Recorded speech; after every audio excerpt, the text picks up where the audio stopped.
The package arrived at Mustafa Hafez's Gaza headquarters on a sweltering July morning in 1956.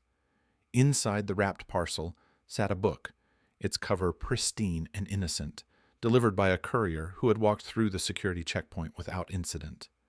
Hafez's aide placed it on the colonel's desk alongside the morning intelligence reports. The Egyptian officer had been expecting routine correspondence, perhaps another communication from Cairo about the Fedayeen operations he commanded. He reached for the package and began unwrapping the paper. The explosion tore through the room with devastating force, killing Hafez instantly and wounding 3 staff members who had been standing nearby. Shrapnel embedded itself in the concrete walls. Papers scattered and burned. Within seconds, the command center of Egyptian military intelligence operations in the Gaza Strip had become a crime scene, and the man orchestrating hundreds of cross-border raids into Israeli territory was dead. 24 hours later, in Amman, another package arrived. This one bore the markings of the United Nations truce observers in Jerusalem, lending it an air of diplomatic legitimacy that allowed it to pass through security protocols without inspection. Inside sat a biography of German Field Marshal Gerd von Rundstedt, the kind of military history text that might interest an Egyptian military attaché stationed in Jordan. Lieutenant Colonel Salah Mustafa had been expecting no such delivery, but the UN markings suggested official correspondence. He opened the package at his desk. The device hidden within the book's binding detonated with the same precision as its predecessor in Gaza. Mustafa was thrown backward by the blast, his body torn by shrapnel and concussive force. He died in a hospital several hours later, never regaining consciousness long enough to identify who had sent the fatal gift. 2 senior Egyptian intelligence officers, both architects of the Fedayeen infiltration campaign against Israel, eliminated within a single day. 2 Parcel bombs delivered through channels designed to evoke trust and bypass security. 2 explosions that announced a new doctrine in the shadow war between Israel and its neighbors. The operations bore no official signature, no public claim of responsibility, but intelligence services across the Middle East understood immediately who had orchestrated the strikes.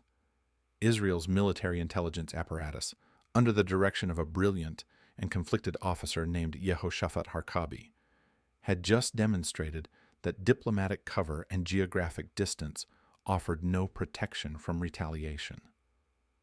The book bombs of July 1956 marked the beginning of a targeted assassination doctrine that would define Israeli covert operations for the next 7 decades.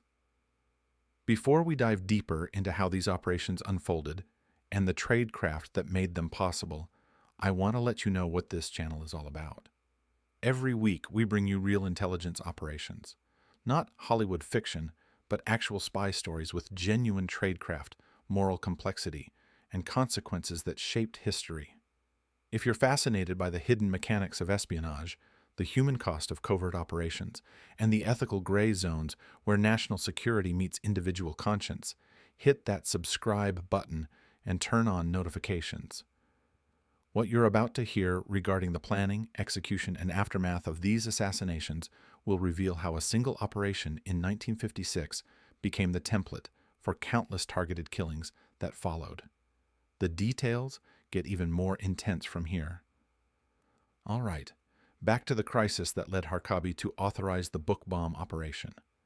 To understand why Israel's intelligence leadership decided to eliminate Hafez and Mustafa, you need to understand the security nightmare Israel faced in early 1956.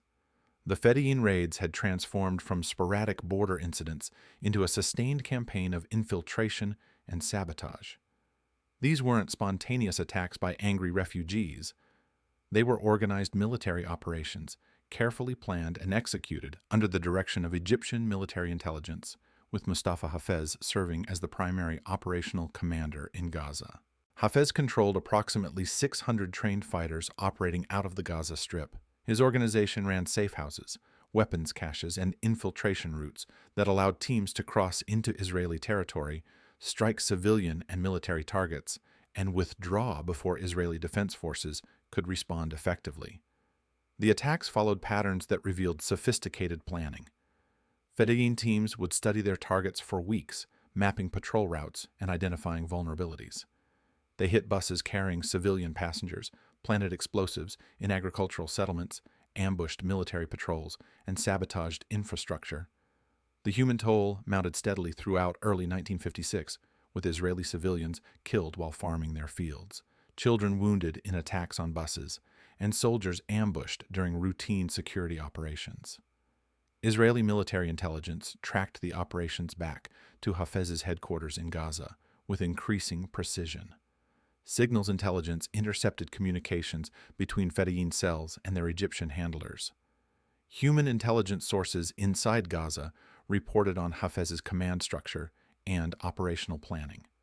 The intelligence picture that emerged showed a professional military officer running what amounted to an unconventional warfare campaign.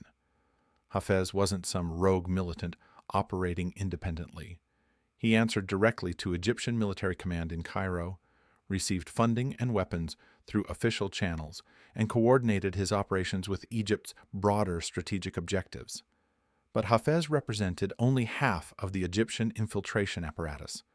The other half operated out of Amman, where Lieutenant Colonel Salah Mustafa served as Egypt's military attaché to Jordan. Mustafa's diplomatic cover gave him access to Jordanian territory and allowed him to coordinate infiltration operations across the Jordanian-Israeli border. His network complemented Hafez's Gaza-based operations, creating a two-front infiltration threat that stretched Israeli security forces thin.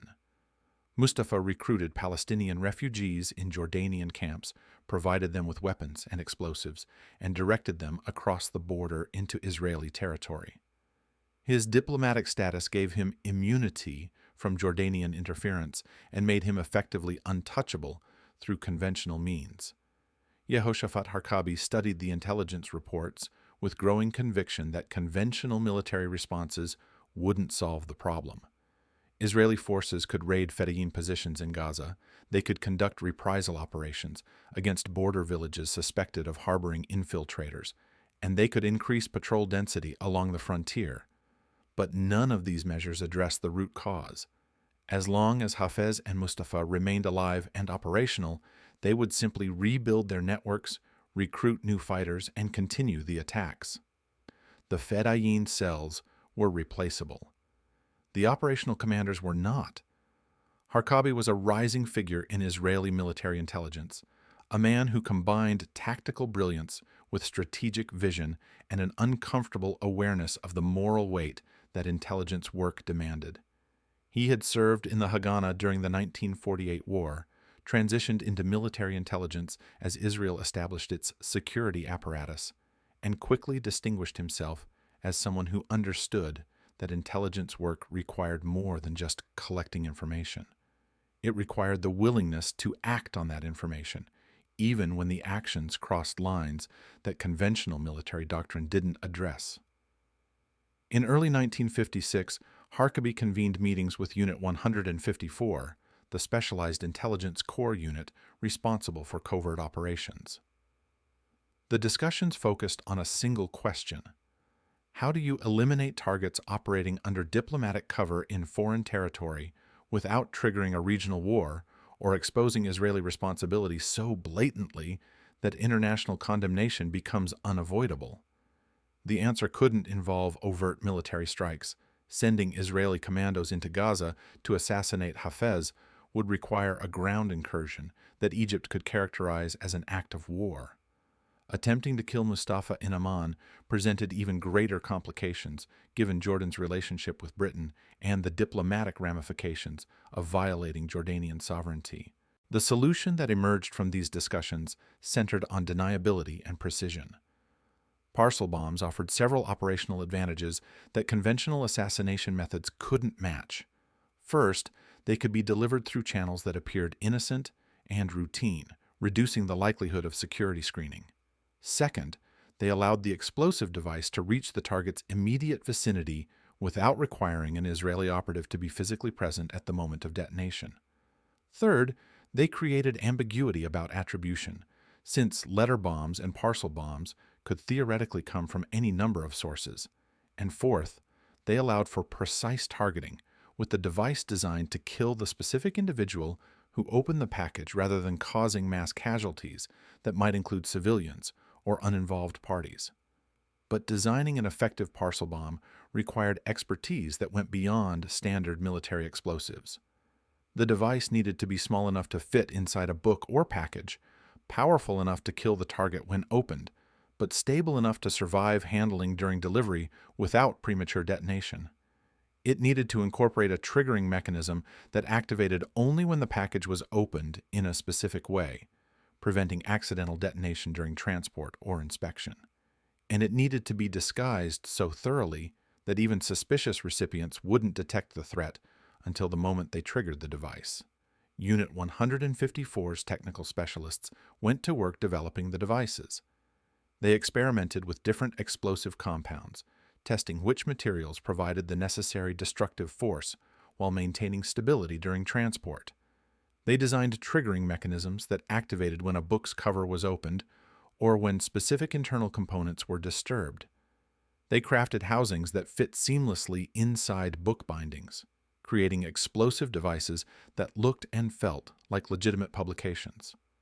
The engineering required precision machining, careful calibration, and repeated testing to ensure the devices would function as designed. While the technical team developed the bombs, intelligence officers worked on the delivery problem. Getting a parcel bomb to Mustafa Hafez in Gaza required identifying a courier who could penetrate his security without arousing suspicion. Hafez wasn't careless. He operated from a headquarters with armed guards and security protocols designed to screen visitors and deliveries. The solution involved recruiting an agent who could approach Hafez's organization with a plausible cover story and deliver the package directly. Intelligence sources suggest the courier presented himself as someone bringing a gift on behalf of a mutual acquaintance, leveraging social connections to bypass security scrutiny. The Amman operation presented a different challenge. Salah Mustafa operated under diplomatic cover, which meant his office received official correspondence from various international organizations. Unit 154 decided to exploit this vulnerability by disguising the parcel bomb as a delivery from the United Nations Truce Observers, an organization that regularly communicated with military attachés in the region regarding ceasefire monitoring and border security issues.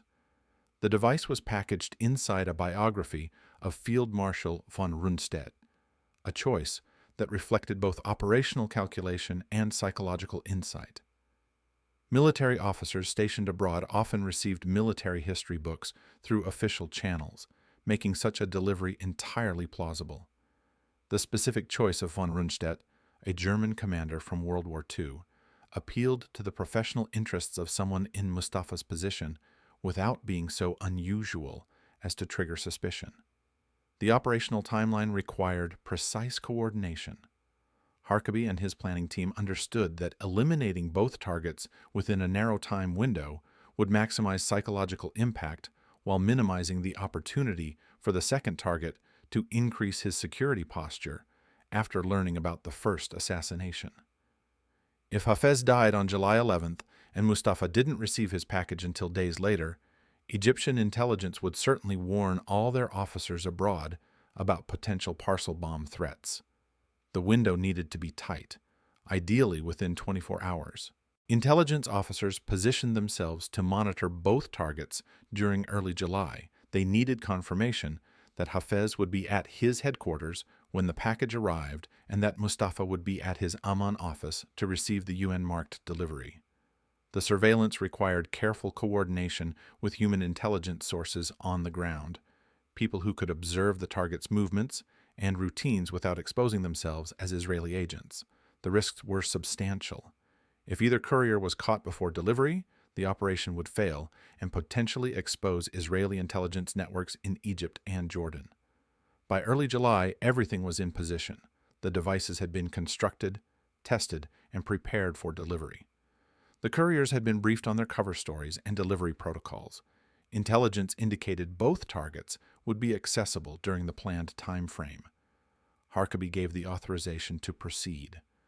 the operation moved from planning to execution, crossing a threshold that would define Israeli intelligence doctrine for generations to come. The morning of July 11th arrived hot and tense.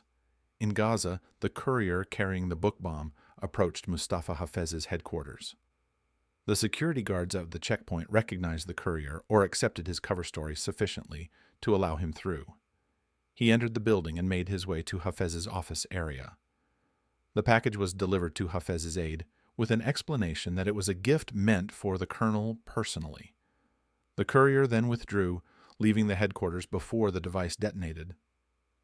Hafez received the package during his morning routine, probably while reviewing overnight intelligence reports or preparing for the day's operational briefings. His staff watched him unwrap the parcel.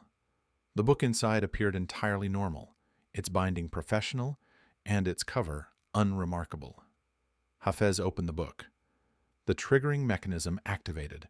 The explosive detonated with catastrophic effect at close range.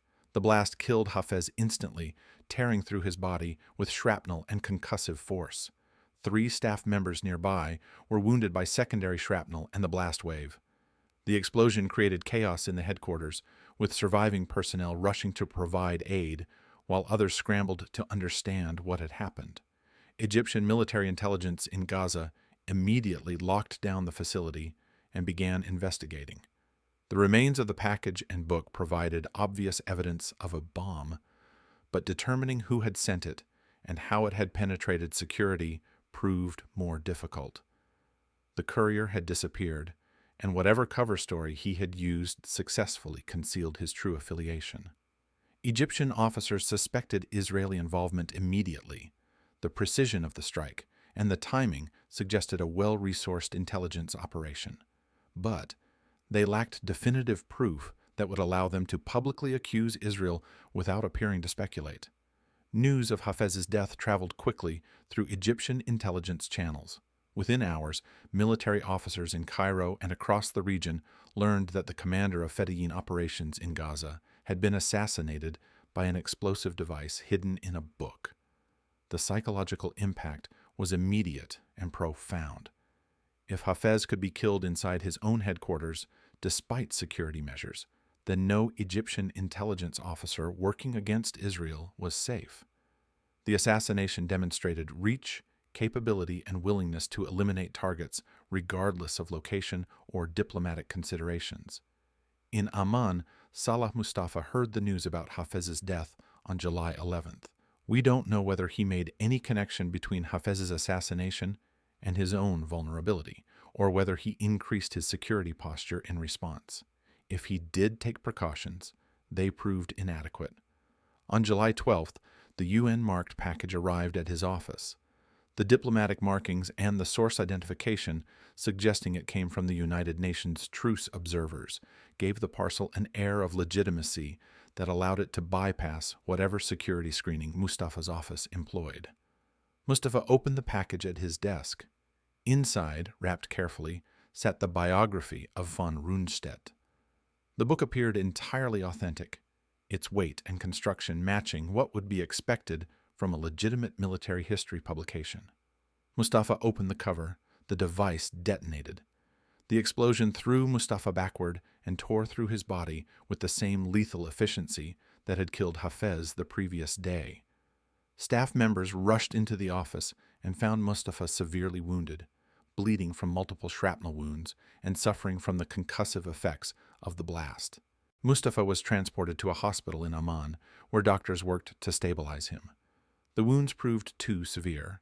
He died several hours later without regaining consciousness, never able to provide any information about who had sent the package or how it had reached his office. The second assassination within 24 hours of the first confirmed what Egyptian intelligence already suspected. This was a coordinated Israeli operation targeting the 2 most important Egyptian officers directing cross-border infiltration operations against Israel.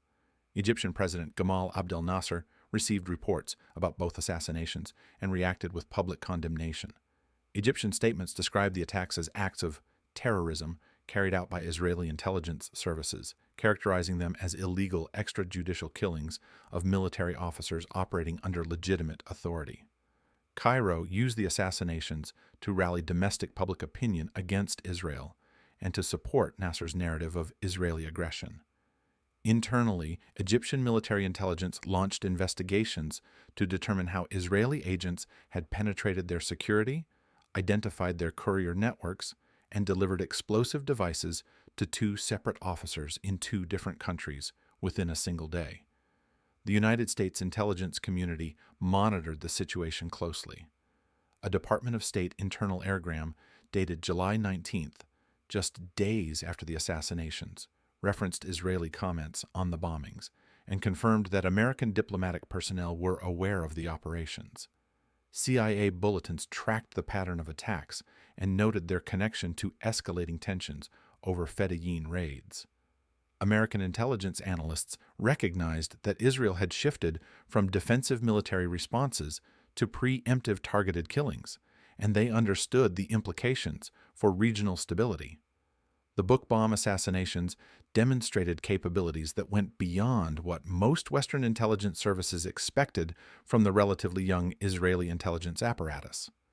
For Yehoshafat Harkabi, the successful elimination of both targets represented a tactical victory with profound strategic implications. The operations had achieved their immediate objectives. Hafez and Mustafa were dead, and their command networks were disrupted. But Harkabi also understood the moral weight of what he had authorized. Years later, after leaving active intelligence work and becoming an academic, Harkabi would reflect on the burden that intelligence officers carry when they order targeted killings. He spoke about the difference between combat deaths in battle and the deliberate decision to eliminate specific individuals through covert operations.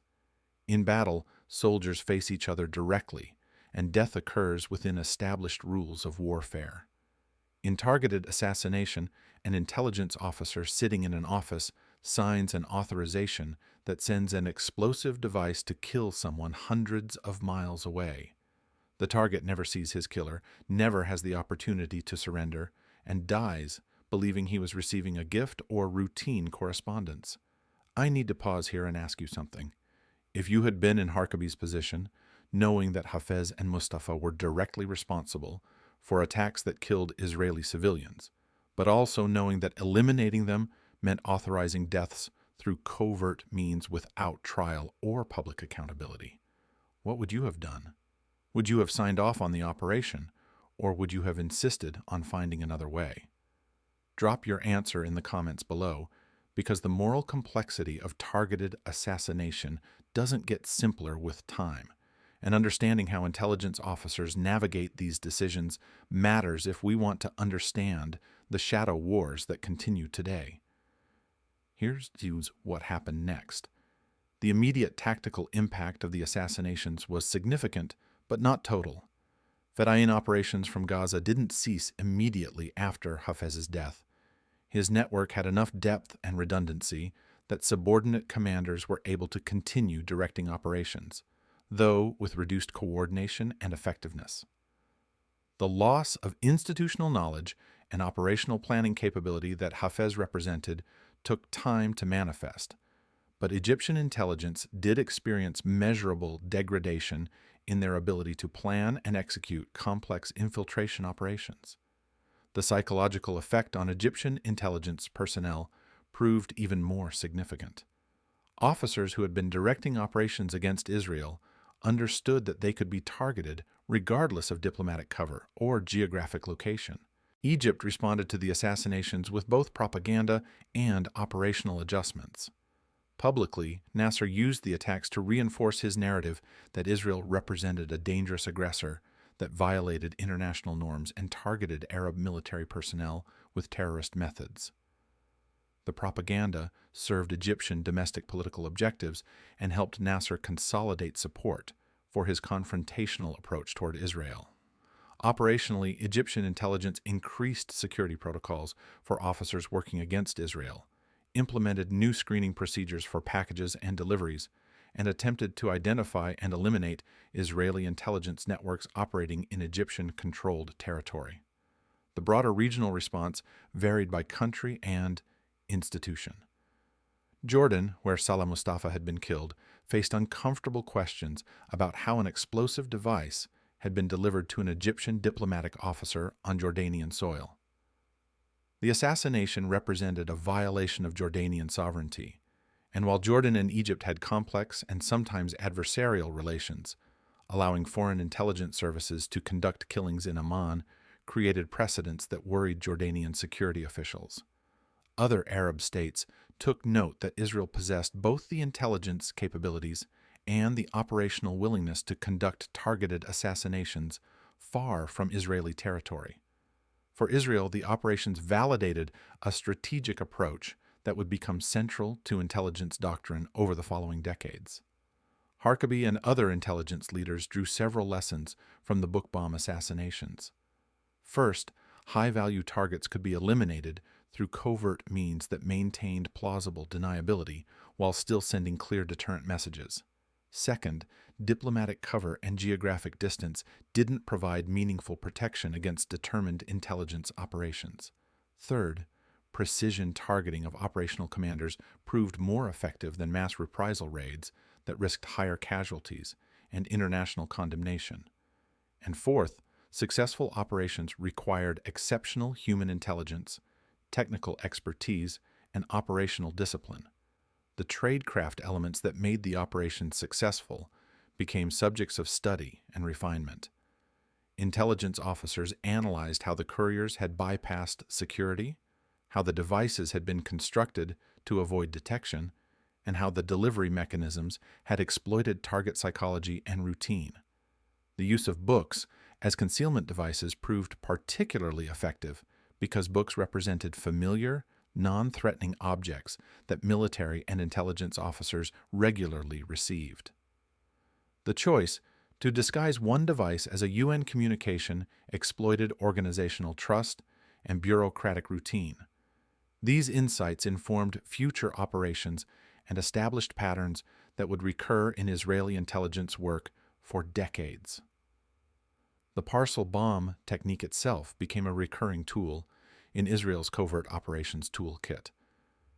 During the 1960s, when Israeli intelligence sought to disrupt the work of German scientists helping Egypt develop missile and weapons programs, parcel bombs were among the methods employed. The technique appeared again in various forms as Israeli intelligence adapted the basic concept to different operational requirements. Each iteration refined the tradecraft, improved the devices, and adjusted the delivery mechanisms based on lessons learned from previous operations. But the long-term consequences extended beyond operational tradecraft. The book bomb assassinations of 1956 helped establish what became known as Israel's targeted assassination doctrine, the policy of identifying and eliminating specific individuals deemed to pose threats to Israeli security. This doctrine evolved over decades, encompassing operations against Palestinian militant leaders, Hezbollah commanders, Iranian nuclear scientists, and Hamas officials. The fundamental logic remained consistent with what Harkabi had authorized in 1956. Eliminate the planners rather than just responding to the attacks, strike pre-emptively rather than waiting for threats to materialize, and accept the moral and political costs of covert killing in exchange for enhanced security. The doctrine also generated substantial controversy and ethical debate. Critics characterized targeted assassinations as extrajudicial killings that violated international law and constituted state-sponsored terrorism. Human rights organizations argued that Israel's practice of eliminating individuals outside declared war zones and without judicial process violated fundamental principles of law and morality. Academic scholars debated whether targeted killings could be justified under theories of self-defense, or whether they represented a dangerous erosion of legal and ethical constraints on state violence. Supporters of the doctrine argued from consequentialist and strategic perspectives. They maintained that eliminating key operational commanders prevented attacks that would kill larger numbers of civilians, that surgical strikes against planners proved more effective and less destructive than conventional military operations, and that intelligence-led targeting represented a legitimate tool of national defense. They pointed to the fact that Hafez and Mustafa had been directing operations that killed Israeli civilians, and argued that stopping those operations through targeted elimination was both strategically sound and morally defensible. Harkabi himself embodied the tension between these positions. After leaving active intelligence work, he became a professor and eventually a prominent critic of certain Israeli security policies. His academic work explored the limits of military power and the importance of political solutions to conflicts. He never publicly disavowed the operations he had directed, but his later writings suggested deep reflection on the moral costs of intelligence work and the long-term consequences of policies built on covert violence. His intellectual evolution reflected a broader truth about targeted assassination. Even those who authorize such operations carry uncertainty about whether the tactical benefits justify the moral and strategic costs. The intelligence requirements for successful targeted assassination operations proved demanding and shaped how Israeli intelligence services developed their capabilities. Executing operations like the book bomb attacks required precise human intelligence about targets' locations, routines, security measures, and vulnerabilities. It required technical expertise to design devices that would function reliably while avoiding detection. It required courier networks capable of delivering packages into secured locations without exposing Israeli involvement. And it required operational discipline to prevent security breaches that might compromise the mission or expose Israeli agents to capture. These requirements drove Israeli intelligence to invest heavily in human intelligence networks throughout the Middle East and beyond. Building and maintaining agent networks in hostile territory required enormous resources, careful tradecraft, and acceptance of substantial risks. Agents who agreed to work for Israeli intelligence in Arab countries faced execution if caught, which meant recruitment and handling required sophisticated approach methods and security measures. The intelligence gathered through these networks proved invaluable, not just for targeted assassination operations, but for broader strategic intelligence about Arab military capabilities, political dynamics, and security vulnerabilities. The technical expertise required for Parcel bomb construction and other covert action tools led to development of specialized units within Israeli intelligence services. These units combined skills from multiple disciplines: explosives, engineering, electronics, materials science, and operational psychology. They studied how people interact with objects, which packages trigger suspicion, and how to design devices that exploit human tendency to trust routine correspondence and familiar objects. The knowledge accumulated through this work gave Israeli intelligence capabilities that few other services could match. The operational discipline required for maintaining deniability shaped how Israeli intelligence approached mission planning and execution. Operations needed to be designed with multiple layers of cutouts and cover so that even if certain elements were compromised, attribution back to Israeli intelligence remained ambiguous. This meant accepting slower timelines, more complex logistics, and higher operational costs in exchange for reduced risk of direct attribution. It also meant rigorous compartmentalization, with different teams handling different aspects of operations without full knowledge of the overall mission. The book bomb assassinations also influenced how Israel's adversaries adapted their security measures and operational practices. Egyptian intelligence and other Arab security services learned from Hafez and Mustafa's deaths and implemented more stringent screening of packages and deliveries.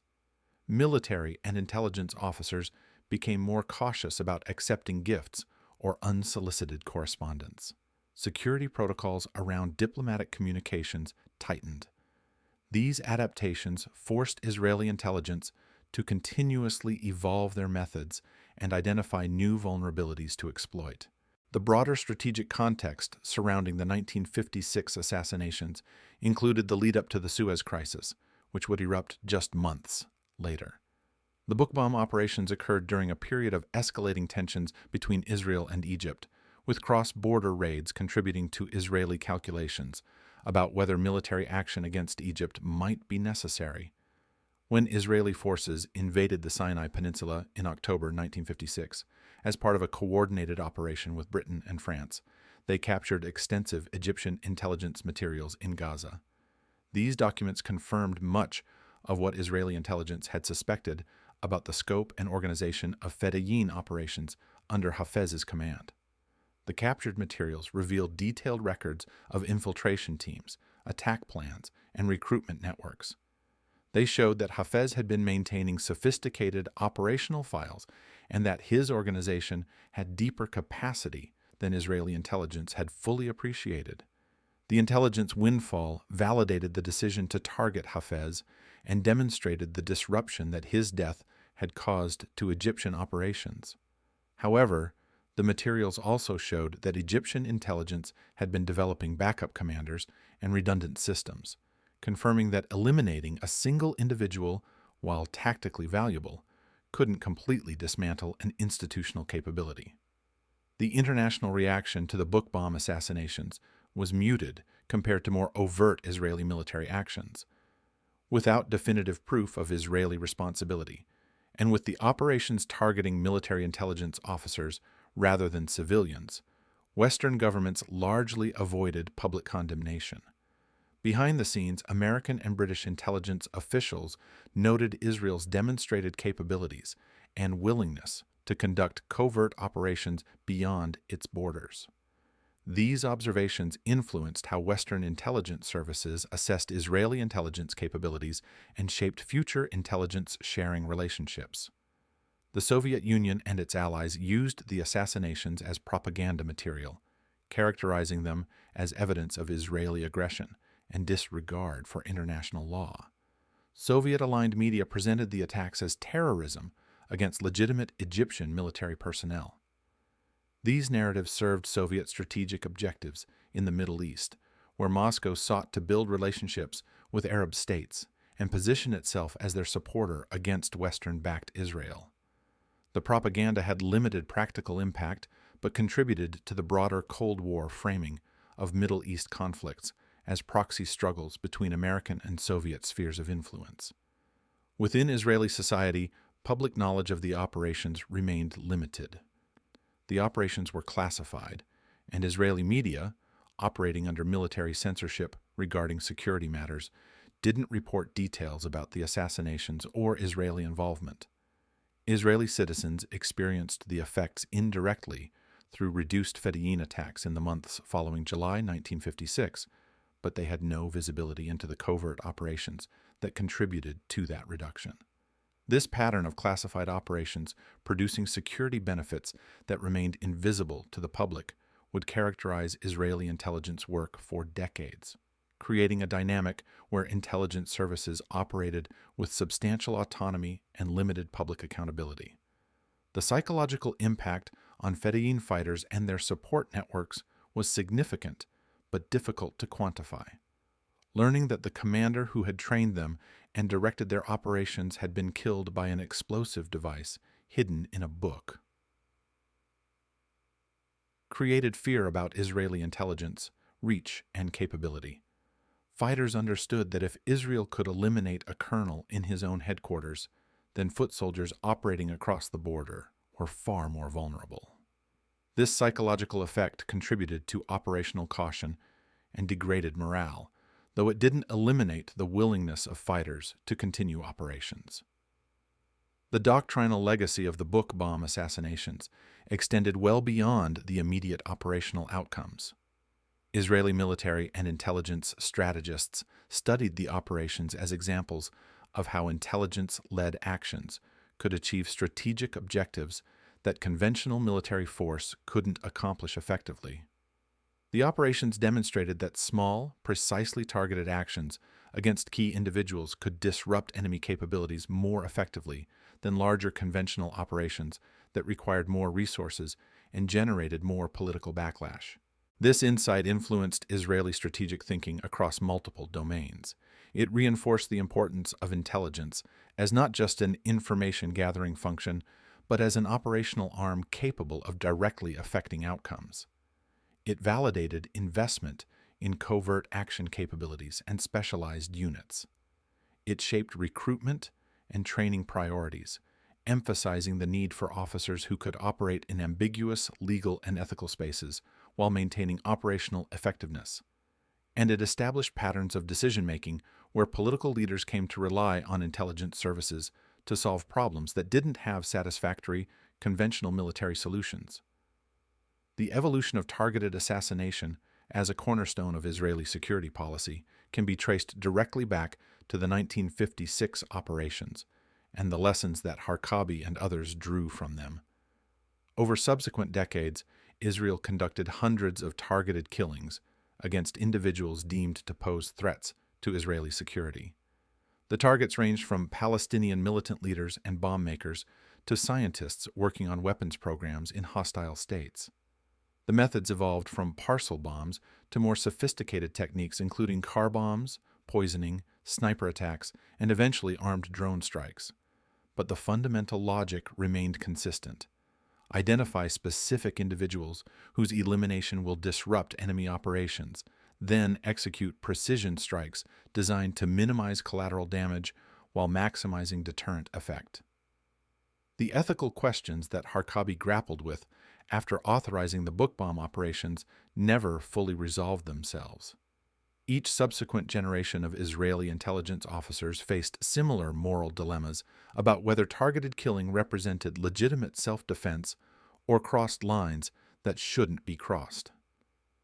The debates continued within Israeli society, among legal scholars, ethicists, and policymakers. Some argued that the practice was essential for Israeli survival in a hostile region where conventional deterrence proved inadequate. Others maintained that the practice eroded moral foundations and created cycles of violence that perpetuated conflict rather than resolving it. The operational template established in 1956 proved remarkably durable. Decades after Hafez and Mustafa died from book bomb explosions, Israeli intelligence continued using similar methods adapted to new technologies and targets. The rise of mobile communications and digital technology created new vulnerabilities to exploit, but the basic approach, identify the target, understand their patterns, design a delivery mechanism that exploits their trust or routine, execute with precision and deniability, remained fundamentally unchanged. The human cost of this doctrine extended beyond the immediate targets. Family members of those killed in targeted assassinations became casualties of the shadow war, their lives disrupted by sudden loss and the knowledge that their relatives had been eliminated by a foreign intelligence service. Communities that had relied on targeted individuals for leadership or protection experienced disruption and trauma. And the operational personnel who carried out the attacks, couriers, technicians, planners, carried their own psychological burdens from participating in operations that resulted in deaths. The question of whether the book bomb assassinations of July 1956 represented justified military action or criminal terrorism depends largely on which moral and legal framework you apply. International humanitarian law regarding armed conflict has evolved substantially since 1956, with increasing emphasis on distinction between combatants and civilians, proportionality of force, and restrictions on perfidy and treacherous killing. Under modern legal interpretations, operations like the book bomb attacks would likely face substantial legal challenges, particularly regarding the targeting of individuals in sovereign territory during peacetime and the use of concealment and deception to deliver lethal devices. But legal frameworks struggle to address the realities of asymmetric conflict, where state actors face non-state armed groups operating across borders with support from host state intelligence services. Israel's position has consistently been that individuals actively planning and directing armed attacks against Israeli civilians and military targets constitute legitimate military objectives regardless of their location or diplomatic status. This position reflects a broader debate about how laws of armed conflict apply to counter-terrorism operations and whether traditional distinction between war and peace remains meaningful in contexts of persistent, low-intensity conflict.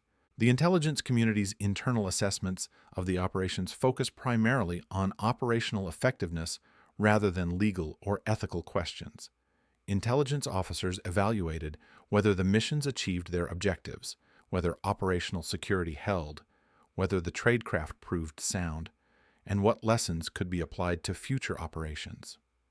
These assessments generally concluded that the book bomb attacks represented successful operations that demonstrated valuable capabilities and achieved meaningful disruption of enemy operations.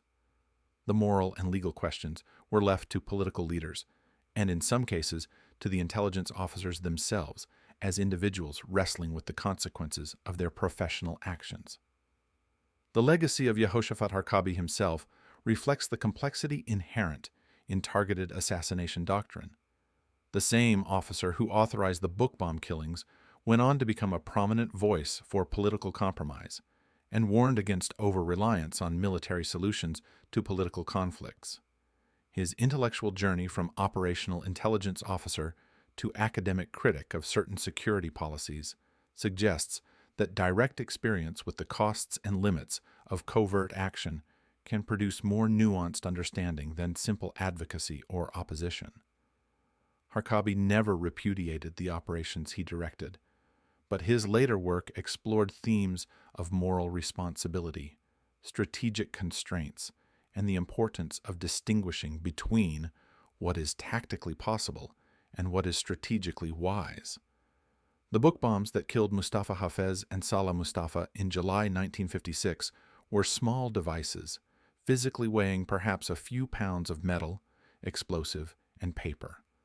But their strategic weight proved enormous. They announced that Israel possessed intelligence capabilities that could reach targets anywhere in the region. They established operational patterns that would be repeated hundreds of times. They created a template for covert action that influenced intelligence services worldwide, and they forced every intelligence officer, policymaker, and citizen to confront uncomfortable questions about the relationship between security and morality, between tactical effectiveness and strategic wisdom, between the necessity of defense and the costs of the methods we choose. Those questions remain unresolved today, decades after the parcels were delivered and the devices detonated. The targeted assassination doctrine that began with book bombs has evolved into drone strikes and cyber operations, but the fundamental dilemmas persist. How do we balance security imperatives against legal and moral constraints? When does eliminating an individual enemy constitute legitimate self-defense, and when does it cross into extrajudicial killing? What are the long-term costs of policies that prioritize short-term tactical gains?